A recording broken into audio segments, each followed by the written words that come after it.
Saludamos al catedrático universitario, doctor Andrés Martínez, constitucionalista, experto en Derecho Ambiental. Doctor Martínez, quisiéramos preguntarle qué tan seria es la crisis que se ve venir. La Asamblea, realmente con mucho desprestigio, no deja de tener un importante peso específico en la política ecuatoriana y hay amenazas muy concretas que se han emitido incluso en un comunicado que lo dimos ya a conocer. Muy buenos días, estimado Gustavo, Rosana y a las amigas y amigos que nos siguen en este medio.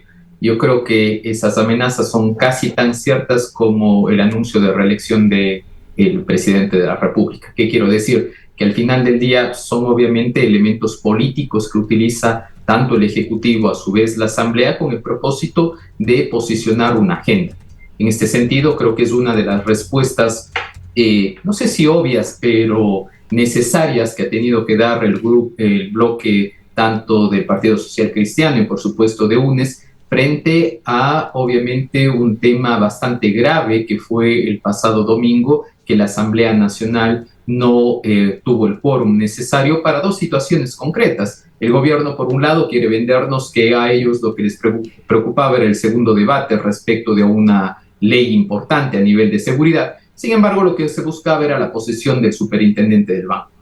Al final del día, como ustedes podrán apreciar, lastimosamente esto no deja de ser un tira y jala respecto de intereses creados y de manera concreta ustedes saben perfectamente que hay un interés creado respecto del control del Consejo de Participación Ciudadana y Control Social. Me van a decir, ¿y qué tiene que ver esto si es una pugna entre la Asamblea y el Ejecutivo? Que detrás de esto está precisamente, obviamente, la idea de quien posesiona, obviamente, a las autoridades electas por el Consejo de Participación Ciudadana y Control Social es la Asamblea Nacional.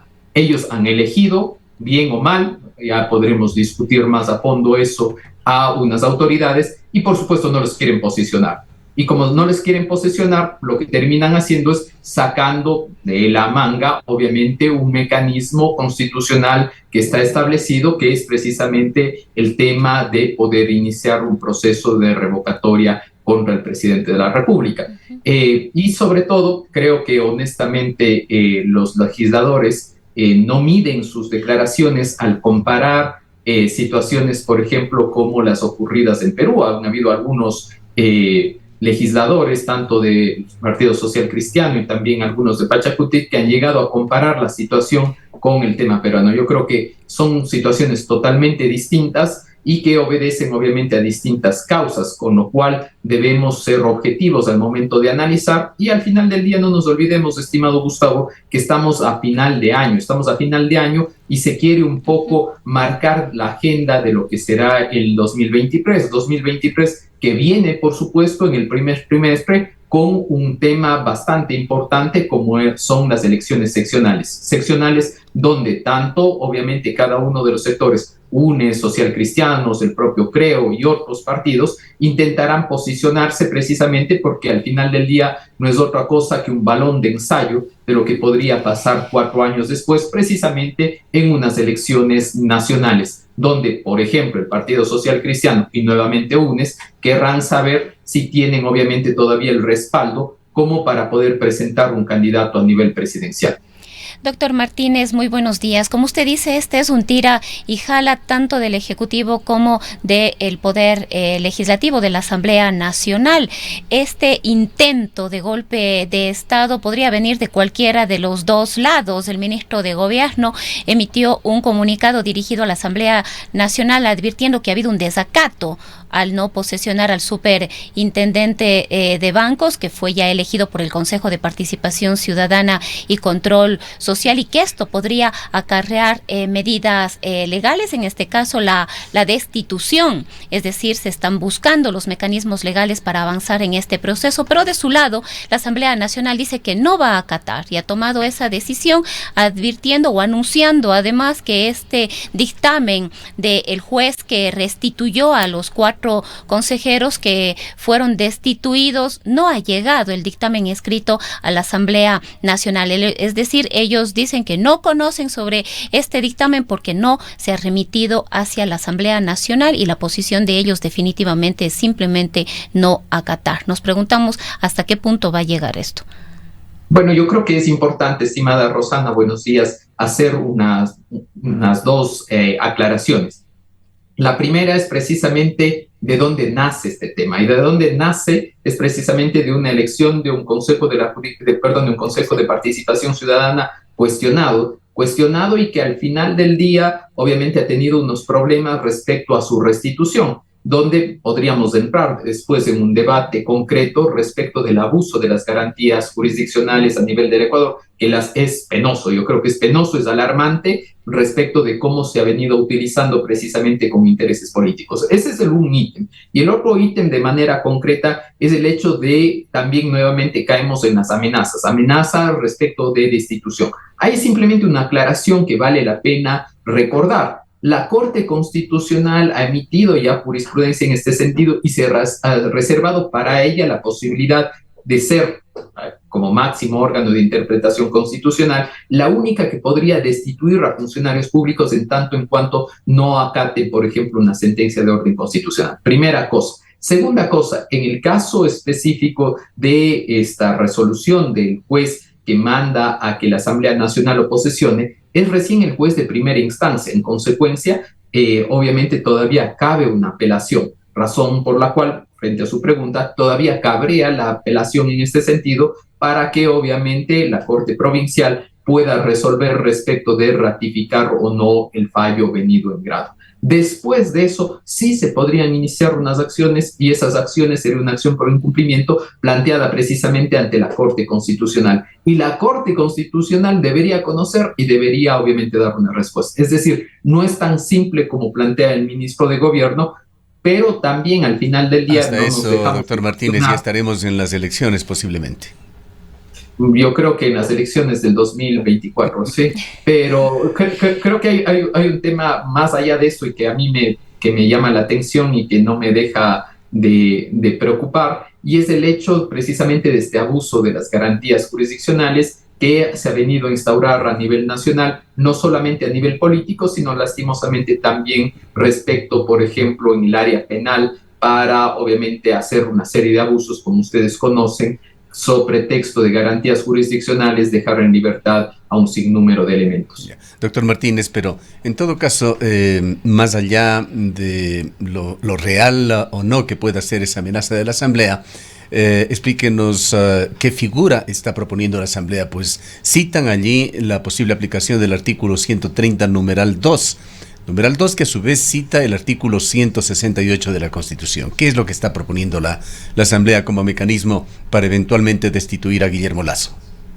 Es importante recordar que nuestra Constitución prevé dos mecanismos, tanto a la Asamblea Nacional cuanto al Ejecutivo. Muchos doctrinarios lo han llamado como muerte cruzada o muerte cruzada inversa. La muerte cruzada inversa sería la que aplicaría en este caso la Asamblea Nacional, cuando la Asamblea Nacional podría, según el artículo 130, destituir al presidente de la República en tanto en cuanto, obviamente, ellos dicen que por grave crisis política y conmoción interna.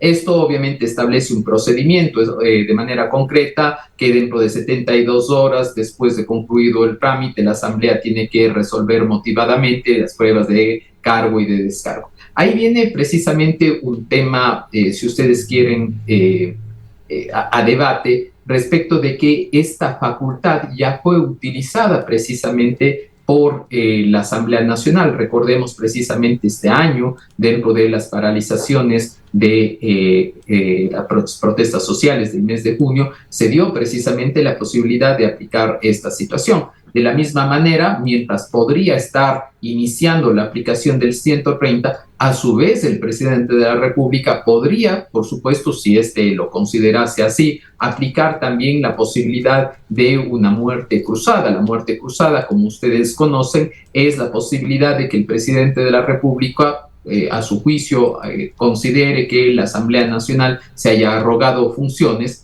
que le competen constitucionalmente, tiene que pedir un dictamen a la Corte Constitucional, o si de manera reiterada le obstruyen respecto de la aplicación del Plan Nacional de Desarrollo, o en su defecto en este caso sí de manera totalmente subjetiva, por grave crisis y conmoción interna, podría hacerlo en los primeros meses del mandato. Es decir, al final del día no terminamos en un tira y jala respecto a esta cuestión. De manera concreta, en el caso de la Asamblea, hay algunos autores que señalan que no podría la Asamblea utilizar nuevamente el mecanismo, sino que debería buscar otros mecanismos con el propósito de fiscalizar. Es decir, no es que la Asamblea, el momento que ha aplicado una vez, nunca más va a fiscalizar. Al contrario, una de sus facultades propias es precisamente la fiscalización y a través de ello, por ejemplo, entre figuras tales como el juicio político. Sin embargo, la más sencilla o la más simple, donde simplemente se buscaría una mayoría, es precisamente la que plantea esta muerte cruzada. Doctor Martínez, mientras tanto, la manzana de la discordia es el Consejo de Participación Ciudadana y Control Social. Por el momento está legítimamente constituido, es decir, todas las acciones, resoluciones que tomen son legales y legítimas. ¿Qué podría pasar si luego hay esta apelación y de esta apelación se resuelve que efectivamente se mantiene la destitución de estos 4 consejeros? ¿Qué se puede esperar de las actuaciones del actual Consejo de Participación y lo que haga a futuro? Yo creo que lo más importante ahí, estimada Rosana, es que ese Consejo de Participación debía ser lo suficientemente prudente con el propósito de saber hasta que cause estado la resolución, es decir, cuando ya no existe una discusión al respecto, ahí sí continúe con sus atribuciones y facultades, haga las elecciones del caso, y no solamente son las elecciones, porque solamente pensamos en las elecciones, que cumpla obviamente con sus propósitos. Personalmente siempre creo que nació viciado y creo que es un híbrido mal traído de la participación ciudadana. No nos olvidemos que en teoría hace participación ciudadana, hace control social. ¿Hace eso? Yo creo que no, Rosana, no hace absolutamente nada. Y lo único que se dedica es precisamente a estos elementos políticos. Pero a lo que quiero llegar es que primero, a mi criterio, tenía que esperar precisamente la resolución y después continuar con los trámites que tenía represados. Caso contrario, ¿qué está sucediendo? Estamos generando un limbo jurídico de no saber qué va a suceder a futuro. Y en tanto y en cuanto, nuevamente las fuerzas políticas se mueven. Ojo, no nos olvidemos que en teoría el constituyente, cuando crea el Consejo de Participación Ciudadana y Control Social, digo en teoría, pensaba que era la posibilidad de devolver a los ciudadanos lo que era suyo, es decir, una participación directa. Y usted y yo sabemos que el actual Consejo de Participación Ciudadana tiene una mayoría de gobierno y tiene también una oposición, claramente con personas identificadas con partidos políticos. Y es más, en febrero elegiremos nuevamente a, obviamente, consejeros de participación ciudadana y sabemos claramente que hay personas identificadas con partidos políticos. Entonces, al final del día, o somos tontos los ciudadanos o nos quieren ver la cara de tontos, pero todos sabemos que detrás, obviamente, hay intereses políticos. Y yo creo que hay que decir las cosas como son y no simplemente tratar a veces de maquillar la cuestión.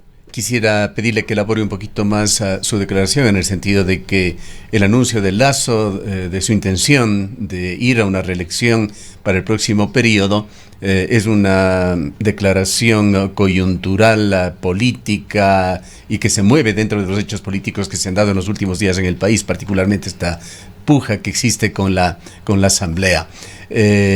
Quisiera también preguntarle si es que es oportuno el anuncio de Lasso. La Asamblea vive un mal momento, la política ecuatoriana en general está muy denostada. Al momento no se vislumbran partidos con figuras, interlocutores visibles, con peso específico. El discurso correísmo, anticorreísmo está totalmente desgastado. Y Guillermo Lasso al momento sí estaría con esa posibilidad de convertirse en el primer nombre en una eventual papeleta presidencial. Bueno, yo creo que hay que tomar dos elementos fundamentales. El primero es precisamente qué va a pasar en el juego político en el primer trimestre de 2023. Creo que el presidente de la República se anticipa a eso. ¿Por qué? Ustedes me van a decir, el presidente de la República no está en papeletas. Al contrario, el presidente de la República sí va a estar en las papeletas. ¿Cómo? A través de la consulta popular. Primera cosa, es decir, él sí tiene que mostrarse. No nos olvidemos que una consulta popular, más allá de lo que se pregunte, es decir, del fondo, sí representa mucho quién lo pregunta. Recordemos simplemente dos casos al azar. El primero, de Sixto Durán Ballén, cuando tenía una popularidad muy baja, obviamente no triunfaron las preguntas que él promovía. Y en segundo lugar, veamos los casos de Correa, donde tenía una alta aprobación y las preguntas arrasaban más allá de lo que se preguntaba. Y en segundo lugar, yo creo que hay que tomar en cuenta el contexto en el que lo hace el presidente de la República, que obviamente el presidente de la República, al ser el jefe de Estado, obviamente es presidente de gobierno, pero no nos olvidemos de algo.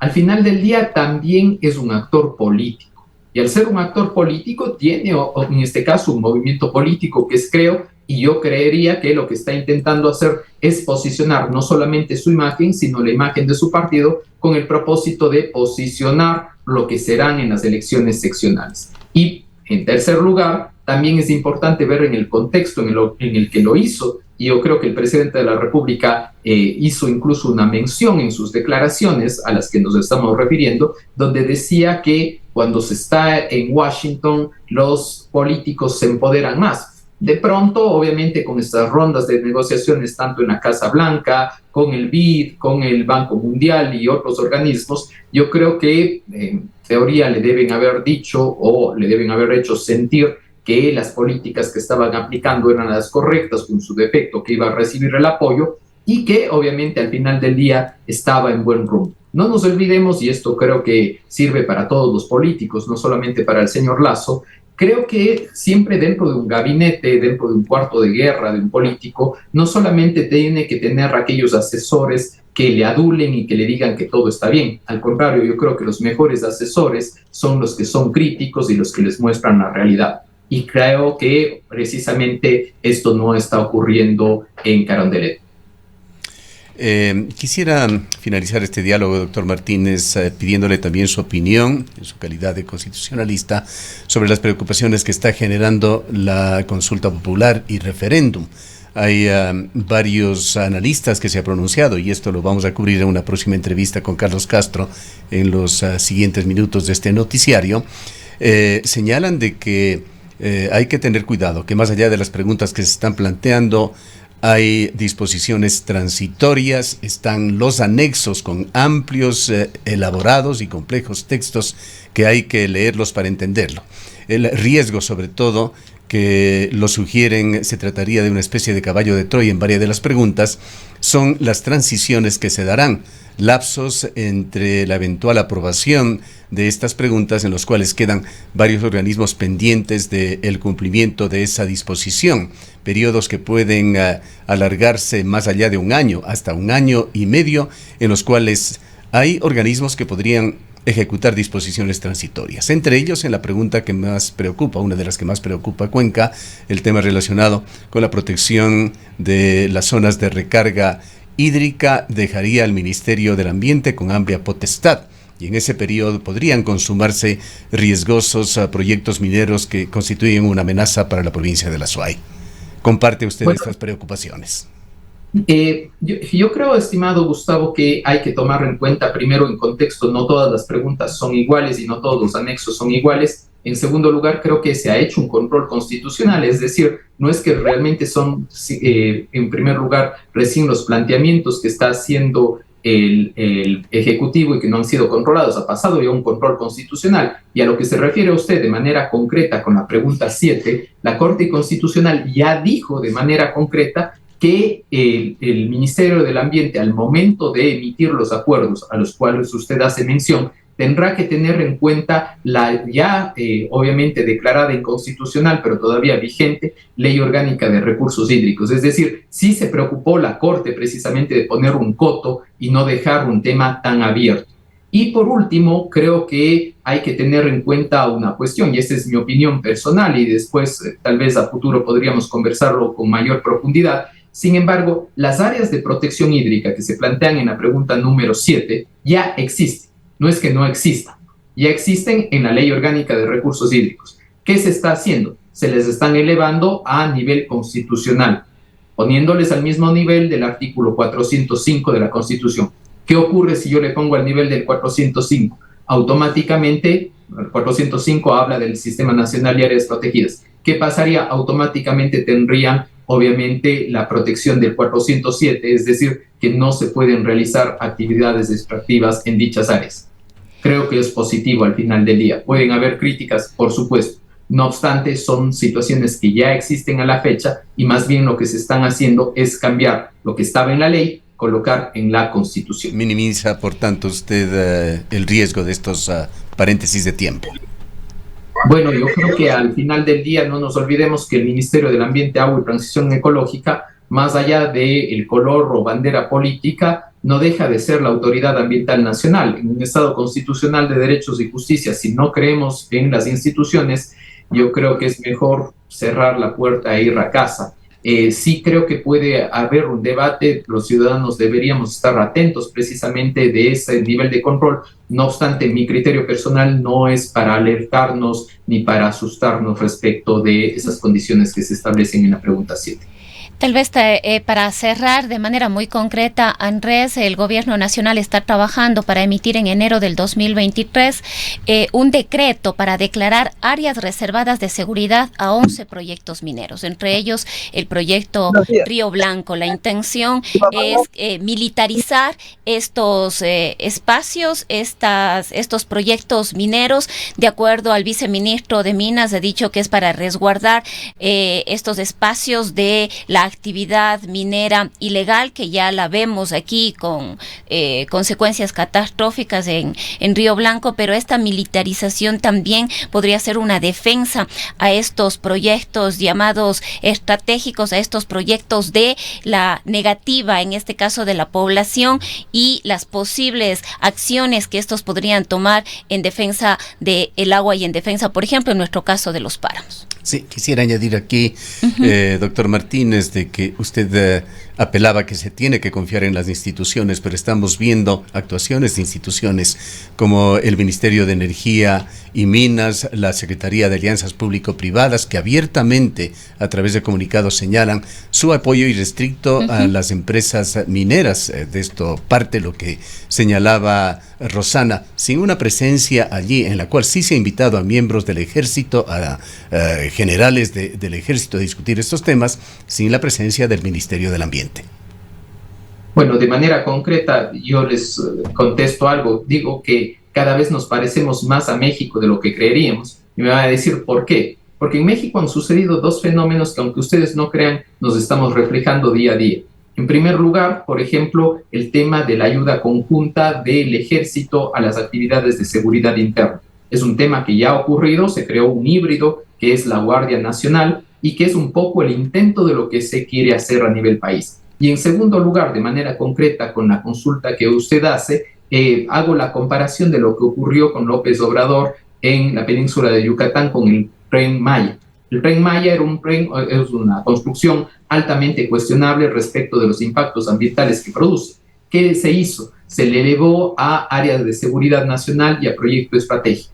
¿Cuál fue el propósito? Precisamente el que estamos conversando. Precisamente blindar, tanto desde una perspectiva jurídica cuanto desde una perspectiva de defensa, que nadie ingrese y que nadie toque. Lo que se quiere hacer claramente en los casos que usted acaba de narrar es blindar. ¿Cuál es el mensaje detrás de eso? Obviamente podríamos debatir más a fondo respecto de eso. En teoría, la justificación que hay detrás es el hecho de que, si bien es cierto, el dejar abierta la puerta o no tener esa protección, lo que se estaría ocasionando es la presencia de una minería ilegal. No nos olvidemos que este es un poco el argumento que se ha venido utilizando en los últimos meses, bastante posicionado ya a nivel nacional, respecto de qué es mejor, minería ilegal o minería legal que pueda cumplir ciertos parámetros. Y obviamente un poco los argumentos van desde la perspectiva de que la una cumple parámetros ambientales y la otra no. Yo creo que al final del día lo que se quiere decantar en la discusión por parte, obviamente, del sector productivo y, por supuesto, del gobierno nacional, es un poco que nos quedemos en esta discusión. ¿Qué es mejor, la legal o la ilegal? Yo creo que no es la discusión por ahí, sino la discusión es, al final del día, dónde se puede hacer y dónde no se puede hacer. Yo creo que no vamos a estar discutiendo de que no es necesario realizar actividades productivas. Al contrario, se tienen que hacer. Lo que deberíamos debatir es dónde se la hace y dónde no se la hace, y por supuesto contar con un elemento clave que obviamente nuestra Constitución establece, que es la participación de los ciudadanos y de manera concreta de las áreas donde existe esta repercusión de estos proyectos. Gracias a doctor Martínez por sus valiosos criterios y por habernos acompañado. Muchas gracias a ustedes. Doctor Andrés Martínez es catedrático universitario, constitucionalista, experto en derecho ambiental.